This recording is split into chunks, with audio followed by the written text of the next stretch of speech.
नमस्कार दोस्तों, इस वीडियो में आप सभी का स्वागत है। आज की इस वीडियो में हम जो टॉपिक पढ़ेंगे वो है एनसीएफ 2005। एनसीएफ का पूरा नाम है नेशनल करिकुलम फ्रेमवर्क, जिसे हम हिंदी में कहते हैं राष्ट्रीय पाठ्यचर्या की रूपरेखा। अब ये जो एनसीएफ है ये क्या है? ये एक डॉक्यूमेंट है, करिकुलम या पाठ्यचर्या है, जिसमें स्कूल में जितनी भी एक्टिविटीज़ होती हैं उनके बारे में बताया जाता है। सिलेबस जो है, सिलेबस एनसीएफ का जस्ट एक पार्ट है। ये एनसीएफ जो है इसके बारे में थोड़ा और जान लेते हैं कि ये है क्या। राष्ट्रीय पाठ्यचर्या की रूपरेखा 2005 शिक्षा के क्षेत्र में एक अभिनव राष्ट्रीय दस्तावेज है। हम पहले भी बात कर चुके हैं, ये क्या है? एक नेशनल डॉक्यूमेंट है। यह रूपरेखा अंतर्राष्ट्रीय स्तर के शिक्षाविदों, वैज्ञानिकों एवं विषय विशेषज्ञों द्वारा तैयार की गई है। अब ये कोई ऐसे ही नॉर्मल सा डॉक्यूमेंट नहीं है। ये किन लोगों के द्वारा तैयार किया गया है? जो इंटरनेशनल लेवल पर जो हैं शिक्षाविद हैं, वैज्ञानिक हैं या किसी विषय के जो विशेषज्ञ हैं, उनके द्वारा एनसीएफ को तैयार किया गया है। और इसका मुख्य उद्देश्य है बच्चों का सर्वांगीण विकास करना, होलिस्टिक डेवलपमेंट करना। होलिस्टिक डेवलपमेंट के अंतर्गत सारी डोमेन्स आ जाएंगी आपकी, फिजिकल, कॉग्निटिव, इमोशनल, लैंग्वेज, हर वो चीज़ जो बच्चे के विकास से जुड़ी हुई होती है। इसके अंतर्गत क्या होता है? स्कूल को पढ़ाई के बाहरी जीवन से जोड़ना। मतलब स्कूल में टेक्स्ट बुक में जो सिलेबस दिया होता है, सिर्फ बच्चों को वो ही नहीं देना है। उसके माध्यम से क्या करना है? उस नॉलेज को उसके रियल लाइफ से जोड़ना है, ताकि वो क्या कर सके? अपनी लाइफ से संबंधित जो भी प्रॉब्लम्स हैं उनको सॉल्व कर सके।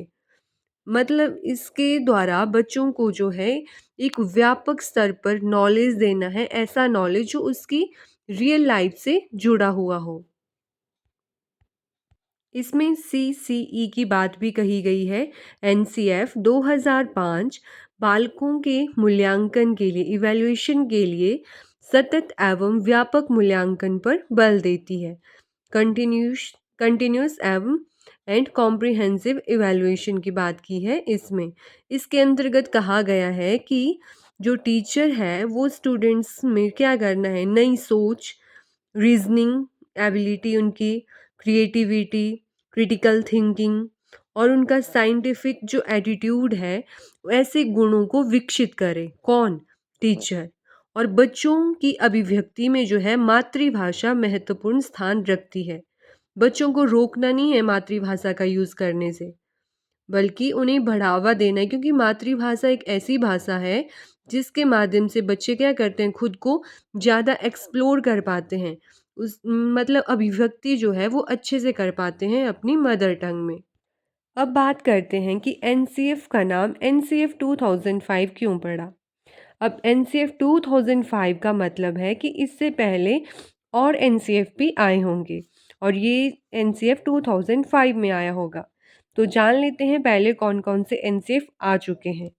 सबसे पहला जो एनसीएफ आया था वो आया था आपका 1975 में। 1975 में फर्स्ट एनसीएफ आया था।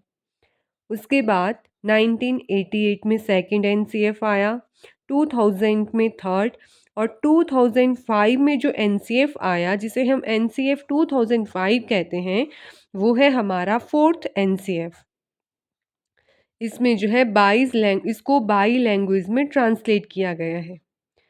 अब साथ में एक और टर्म है एनसीएफटीई। अब NCFTE 2009 क्या है? एग्जामिनर इसको भी NCF में डाल सकता है कि ताकि आपको कंफ्यूज किया जा सके, लेकिन NCFTE एक अलग टर्म है। ये है national curriculum framework for teacher education. ये टीचर एजुकेशन से रिलेटेड है और इसको बनाया है NCFTE को NCET ने, national council for teacher education ने बनाया है आपके NCFTE को। और जो हमारा नेशनल करिकुलम फ्रेमवर्क है उसको बनाया है NCERT ने। एनसीईआरटी के द्वारा प्रिपेयर किया जाता है एनसीएफ को। एनसीईआरटी आपको पता है, national council for educational research and training. अब बात करेंगे कि एनसीएफ का जो कॉन्सेप्ट है वो आया कहाँ से, किस चीज़ से प्रेरित होकर एनसीएफ को तैयार किया गया। तो प्रोफेसर यशपाल करके एक व्यक्ति हैं और उनके साथ थे national focus group, 21 national focus group थे। और जो एनपीई है, हमारी एजुकेशन पॉलिसी है 1986 की, उससे इंस्पायर होकर जो है एनसीएफ को तैयार किया गया। जो आपका एनसीएफ 2005 है उसको तैयार किया गया। इन्होंने प्रोफेसर यशपाल ने जो है एक रिपोर्ट तैयार की थी 1993 में, जिसको बोला गया था लर्निंग विदाउट बर्डन, जिससे प्रेरित होकर ही एनसीएफ 2005 को प्रिपेयर किया गया एनसीईआरटी के द्वारा। अब इसमें जो है एनसीएफ में है कंस्ट्रक्टिविज्म करके एक टर्म यूज हुई है, जिसका मीनिंग होता है रचनावाद। जो रचनावाद है ये एनसीएफ की स्कूल ऑफ साइकोलॉजी से प्रभावित था। ये प्रभावित है आपका कंस्ट्रक्टिविज्म स्कूल ऑफ साइकोलॉजी से। अब बात करते हैं कि कंस्ट्रक्टिविज्म में क्या है। कंस्ट्रक्टिविज्म बात करता है लर्निंग बाय डूइंग की, करके सीखना। क्या बच्चों को क्या है, ग्रुप में सीखने देना है, कोलैबोरेशन से सीखे बच्चा, एक दूसरे के सहयोग से सीखे, प्रोजेक्ट मेथड के द्वारा लर्निंग करे, नॉलेज गेन करे, ऐसी एक्टिविटीज से सीखे जो उसकी रियल लाइफ की प्रॉब्लम को सॉल्व कर पाए, क्रिटिकल थिंकिंग का यूज़ कर पाए बच्चा। मतलब बच्चा जो है वो एक्टिव होना चाहिए, और जो रोट लर्निंग है उसका पूरी तरह से डिनाई किया गया, रोट लर्निंग को इग्नोर किया गया। क्योंकि ये बात करते हैं कंस्ट्रक्टिविज्म की, और पियाजे और वाइगोत्स्की ने भी कंस्ट्रक्टिविज्म की बात की थी। वो दोनों क्या हैं, कंस्ट्रक्टिविस्ट हैं। उनका मानना भी यही है कि बच्चा लर्निंग बाय डूइंग से सीखे। अब टीचर की बात की गई कि टीचर कैसा होना चाहिए, तो एनसीएफ 2005 में बोला गया कि जो टीचर है वो एक फैसिलिटेटर की तरह होगा, एक सुविधादाता की तरह होगा। वो बच्चों को ज़रूरत पड़ने पर हेल्प करेगा।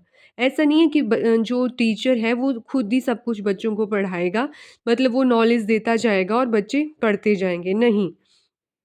वो बच्चों को लर्निंग बाय डूइंग के द्वारा सिखाएगा, और जहाँ पे बच्चों को ज़रूरत होगी वहाँ पे उनको फैसिलिटेट करेगा। अब ये जो एनसीएफ है इसकी ओपनिंग लाइंस हैं वो कहाँ से ली गई, तो वो ली गई हैं टैगोर के ऐसे से। रविंद्रनाथ टैगोर का एक निबंध है जिसका नाम है सिविलाइजेशन एंड प्रोग्रेस, सभ्यता और प्रगति। आप लिख सकते हैं हिंदी मीडियम वाले, सभ्यता और प्रगति। प्रोग्रेस को हम बोलते हैं प्रगति। तो ये है रविंद्रनाथ टैगोर के ऐसे का नाम, सभ्यता और प्रगति, जिसे एनसीएफ की ओपनिंग की जो लाइंस है उनको लिया गया है। अब सिविलाइजेशन एंड प्रोग्रेस ये क्या है, इसमें टू की एलिमेंट्स की बात की गई है चाइल्डहुड के। वो टू की एलिमेंट्स है आपका क्रिएटिव स्पिरिट और जेनरस जॉय। जेनरस जॉय मतलब इंजॉय करे लर्निंग को, खुद को एक्सप्लोर कर पाए बच्चा। तो ये क्रिएटिव स्पिरिट और जेनरस जॉय जो है टू की एलिमेंट ऑफ चाइल्डहुड है। इसके बाद हम बात करेंगे 5 गाइडिंग प्रिंसिपल की। 5 गाइडिंग प्रिंसिपल ऑफ एनसीएफ 2005 मतलब राष्ट्रीय पाठ्यचर्या की रूपरेखा 2005 के 5 निर्देशक सिद्धांत। ये 5 निर्देशक सिद्धांत जो हैं बहुत ही इम्पॉर्टेंट हैं एनसीएफ 2005 में। अब इनको वन बाय वन डिस्कस करते हैं। जो फर्स्ट प्रिंसिपल है, गाइडिंग प्रिंसिपल है, वो है फ्लेक्सिबल एग्जामिनेशन। मतलब exam should be more flexible. जो एग्ज़ाम है, एग्जामिनेशन पैटर्न है, वो कैसा होना चाहिए, लचीला होना चाहिए। परीक्षा को क्या करना है, अपेक्षाकृत अधिक लचीला बनाना है और कक्षा की गतिविधियों से जोड़ना है। इसमें भी होलिस्टिक डेवलपमेंट की बात की गई है आपकी, फ्लेक्सिबल एग्जामिनेशन में। सेकंड गाइडिंग प्रिंसिपल है to shift from rote method. अब क्या करना है इसमें, जो रोट मेथड है उससे शिफ्ट करना है। मतलब यह सुनिश्चित करना कि पढ़ाई रटंत प्रणाली पर आधारित न हो, बल्कि किस पर आधारित हो, हमारी अंडरस्टैंडिंग पर, समझ पर आधारित हो। रोट मेथड को टोटली इग्नोर करना है, क्योंकि अगर बच्चा रट कर कुछ भी पढ़ेगा तो वो नॉलेज क्या है, वो थोड़े टाइम के लिए उसके पास होगा और कुछ समय बाद वो उसको भूल जाएगा, क्योंकि उसने उसको अंडरस्टैंड नहीं किया होगा। जस्ट बार बार पढ़कर क्या है, रट्टाफिकेशन किया होगा, और वो क्या होता है, स्थायी ज्ञान नहीं होता। तो क्या करना है, शिफ्ट कर जाना है रोट लर्निंग से, और क्या करना है, कनेक्ट करना है नॉलेज को लाइफ से। मतलब ऐसी शिक्षा देनी है कि बच्चा उसको अपनी लाइफ से कनेक्ट कर पाए, मीनिंगफुल लर्निंग करवानी है उसको, अर्थपूर्ण अधिगम करवाना है बच्चे को। थर्ड गाइडिंग प्रिंसिपल है connecting knowledge to life outside. अब जो नॉलेज उसको दिया है वो कैसा नॉलेज होना चाहिए जिसको वो रियल लाइफ के साथ कनेक्ट कर पाए, सिर्फ किताबी ज्ञान प्रोवाइड नहीं करवाना है। फोर्थ है curriculum go beyond text book. अब जो करिकुलम है वो कैसा होना चाहिए, सिर्फ जो बुक में दिया गया है वहीं पे सीमित नहीं होना चाहिए। उसमें क्या होना चाहिए, जो पाठ्यक्रम है उसमें एक्टिविटीज़ होनी चाहिए। मतलब बच्चे को क्या करना है, एक्टिव रखना है। अगर एक्टिविटीज़ होंगी, जैसे साइंस में आपने देखा होगा एक्सपेरिमेंट्स होते हैं, सोशल साइंस हो गया, उसमें हम फील्ड ट्रिप करवाते हैं बच्चों को, तो एक्टिव रखना है उनको। ऐसा करिकुलम तैयार किया जाना चाहिए कि बच्चा क्या हो, एक्टिव हो। क्रिटिकल थिंकिंग, क्रिटिकल थिंकिंग को बढ़ावा देना है, बच्चों के सामने ऐसी प्रॉब्लम पेश करनी है कि उनका जो क्रिटिकल थिंकिंग है वो डेवलप हो, उसका यूज़ कर पाएँ वो। प्रॉब्लम सॉल्विंग, उनकी जो प्रॉब्लम सॉल्विंग एबिलिटी है उसको बढ़ाना है। ये बात की गई है curriculum go beyond text book में। जो फिफ्थ गाइडिंग प्रिंसिपल है वो है nurturing and over riding identity. मतलब नर्चर करना है उनकी, मतलब जो उनकी नेशनल वैल्यूज़ हैं उनको बढ़ावा देना है। बच्चे के अंदर अपने देश के प्रति राष्ट्रीय एकता की जो भावना है, ऐसी भावनाओं को क्या करना है, जागृत करना है। ये भी कहा गया है एनसीएफ 2005 में। इसके बाद है लर्निंग एंड नॉलेज, अधिगम और ज्ञान। अब लर्निंग कैसी होनी चाहिए, लर्निंग ऐसी नहीं होनी चाहिए कि बच्चा क्या करे, सिर्फ इंफॉर्मेशन को स्टोर करे अपने पास। लर्निंग ऐसी होनी चाहिए कि बच्चा क्या है, कुछ नया सीखे और समझे, उसके ज्ञान में बढ़ोतरी हो, ना कि इन्फॉर्मेशन में, सूचना में बढ़ोतरी हो। क्योंकि बच्चा कुछ सीखे और उसका यूज़ ना हो उसकी जीवन में, तो वो ज्ञान क्या है, इतना यूज़फुल नहीं होता। इसलिए ऐसा ज्ञान प्रोवाइड करवाना है जिसका वो अपनी रियल लाइफ में यूज़ कर सके।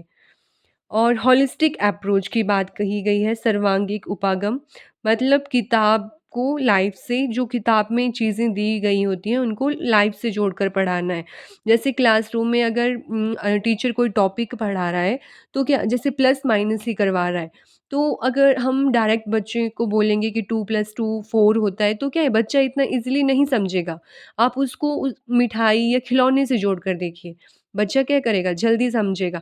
या आप उसको एग्जाम्पल दीजिए, आपके पास 2 पेंसिल हैं, 2 और दे दी तो कितनी होगी? तो क्या है, इस तरीके से जब हम बच्चे को पढ़ाएँगे तो वो ज़्यादा ईज़िली सीख पाएगा चीज़ों को, जो उसकी होलिस्टिक अप्रोच में भी हेल्प करेगा। नेक्स्ट बात की गई है इंटीग्रेटेड अप्रोच, एकीकृत उपागम। मतलब जो सब्जेक्ट हैं उनको इंटीग्रेट करके पढ़ाना है। सब्जेक्ट की जो बाउंड्रीज़ हैं उनको मर्ज करना है। जैसे मैथ्स है, तो मैथ्स को हमने रिलेट करना है, फिजिक्स हो गया, केमिस्ट्री हो गया, अन्य सब्जेक्टों के साथ जो है रिलेट करना है। साइंस को आप सोशल साइंस से कर दीजिए, ड्राइंग से कर दीजिए, एसएसटी को। मतलब आपने हर सब्जेक्ट को दूसरे सब्जेक्ट के साथ क्या करना है, रिलेट करना है, एक दूसरे में मर्ज करना है, ताकि बच्चा जो है चीज़ों को कनेक्ट कर पाए दूसरी चीज़ों के साथ। तो इस टाइप से जो है आपने बच्चों को पढ़ाना है। और बात करेंगे लैंग्वेज की, भाषा की। इसमें एक और बात थी, जो एनसीएफ 2005 है उसमें 9 सब्जेक्ट के बारे में बात की गई है, जिसमें आपका लैंग्वेज, मैथ, साइंस सभी सब्जेक्ट आ जाएँगे। साथ में इसमें 35 मिनट्स को जो है आइडियल ड्यूरेशन कहा गया है, कि जो एक पीरियड है उसकी टाइम ड्यूरेशन 35 मिनट्स होनी चाहिए। क्योंकि आधा घंटा या 35 मिनट के बाद क्या है, जो कंसंट्रेशन पावर है वो कम होने लगती है बच्चों में।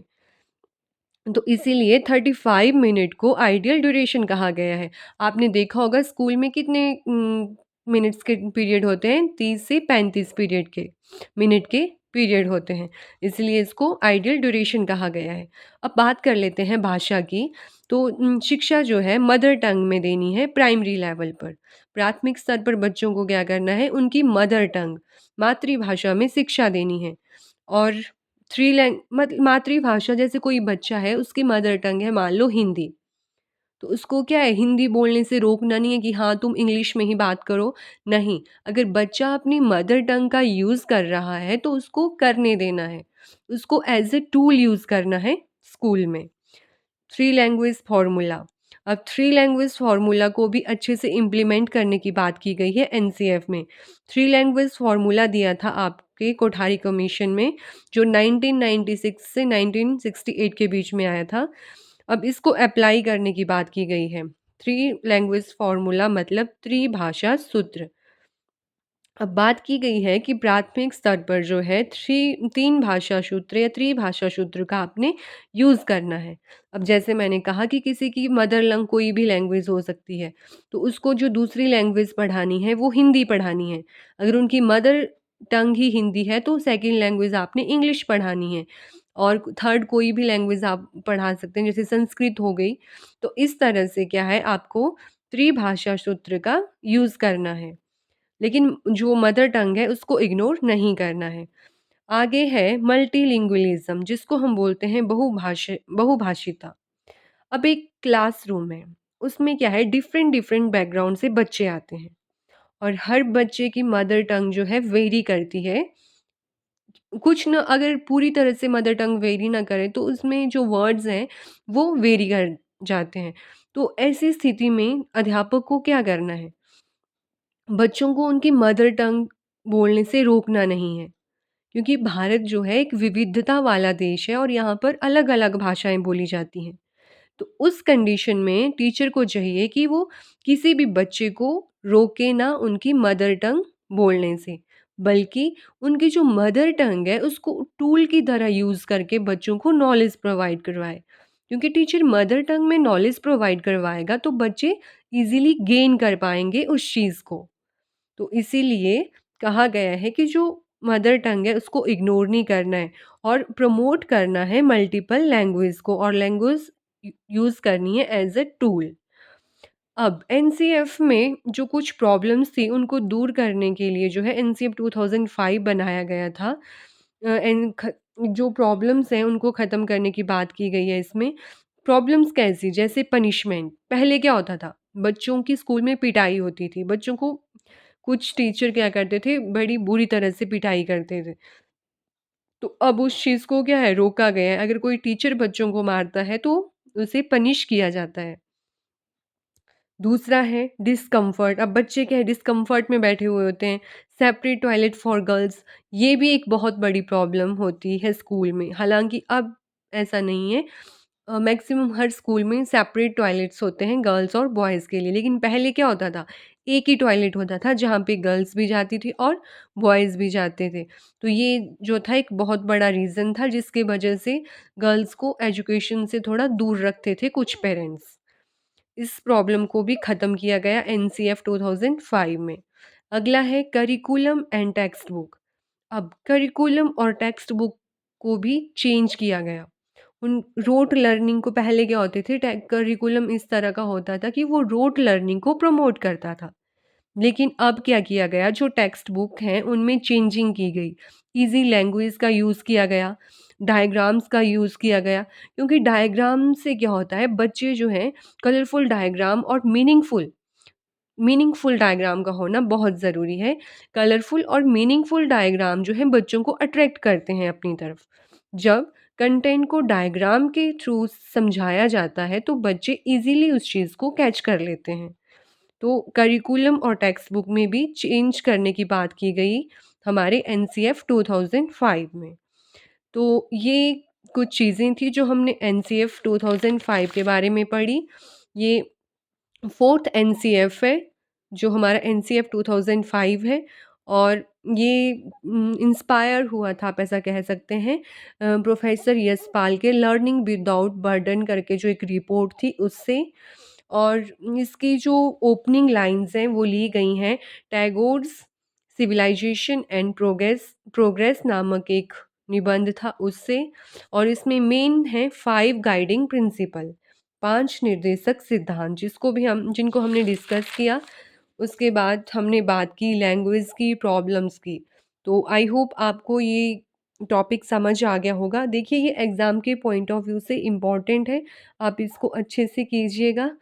अगर आपको कोई डाउट या कुछ और जानना हो तो आप कमेंट सेक्शन में पूछ सकते हैं। इसी के साथ धन्यवाद।